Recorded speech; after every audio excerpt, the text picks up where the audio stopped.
Hello guys, welcome back to my another mini vlog. হ্যাঁ, অনেক দিন পর আবারও আশা করছি সবাই ভালো আছো। আমিও ভীষণ ভালো আছি। আর এটা ছিল বোনের বার্থডে।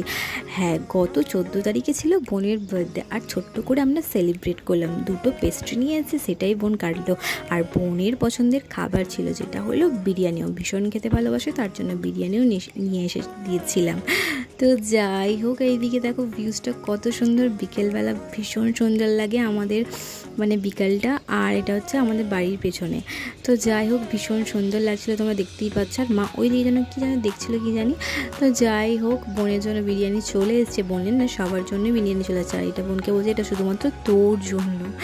তো যাই হোক, এদিকে বোনও পোজ দিতে শুরু করছিল। ওর আগে তো আমি পোজ দিচ্ছিলাম, মানে ফটোজ তুলছিলাম। মানে বার্থডেতে যে কার সেটা ধরতেই পারবে না। তো যাই হোক, এই দিকেও তো খুবই খুশি। আমি তো তোমাদের বলেইছিলাম যে ও অল্পতেই না খুশি হয়ে যায়।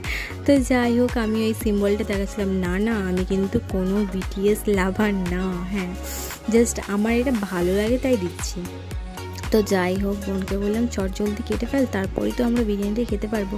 তো তাড়াতাড়ি কেটেও ফেললো। আর সন্ধ্যাও হয়ে গেছিলো, কিন্তু তার জন্য আর ভিডিও করা হয়নি, মানে ঠিকঠাক মতো আসছিল না। তো যাই হোক, আজকের ভ্লগ আমার এই পর্যন্ত। সকলে ভালো থেকো, নিজের খেয়াল রেখো। আর যদি ভিডিওটা ভালো লেগে থাকে তাহলে লাইক, কমেন্ট আর সাবস্ক্রাইব করতে একদম বলো না। ফেসবুক থেকে দেখলে ফলো করে দিও। তো সকলে ভালো থেকো, টাটা।